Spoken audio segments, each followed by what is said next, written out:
want to head down the hallway, figuratively and literally, to something else that's going on. You know what? Whole election season, haven't tripped once, and it happens at 10 o'clock on election night. Isn't that just how TV works?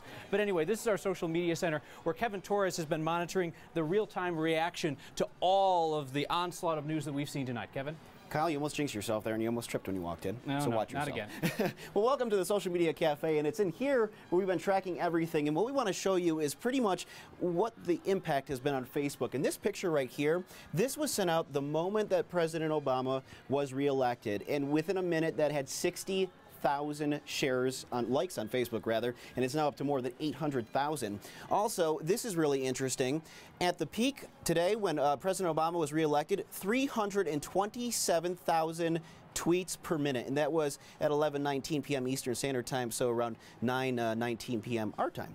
I want to bring in social media manager Misty Montana with 9 News, because while nationally the re-election has been pretty much the talk on Twitter, what we've seen locally is that it's not as important as Amendment 64. Right, Amendment 64 is what people are talking about locally, statewide, and nationally. We put out a tweet right after Amendment 64 was called, and it has been retweeted over 7,500 times, whereas tweets we've put out regarding even the presidential race being called have been retweeted less than 30 times. But every single one of our tweets about the marijuana issues, whether it's here in Colorado or Washington or Oregon, are getting dozens of retweets. So that's the focus on the conversation right now in Colorado. And that says quite a lot about this amendment that we've all seen, and we've all been checking it out. This is our team of social media experts who've been here throughout the day, and we thank them for their time. And of course, as we said earlier, Mark and Adele, that this has officially become the most tweeted about political event in U.S. history. And of course, this isn't going to stop. We're going to see it throughout the night, into the morning, and throughout the whole week. So continue to see more records.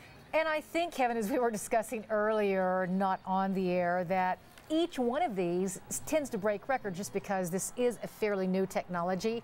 So we've been breaking records all along the way. Yeah, well, when you look back on it, Twitter's only been around for about 7 or 8 years at this point. And during the 2008 presidential election, we started to see it being used a little bit more, but not like it was this year, this election season. The last debate, that broke a record, and then this broke that record. So we're going to see a lot more of this as the election cycle goes on and the years go on. Indeed it is. All right. Kevin Torres, thanks so much. Sure.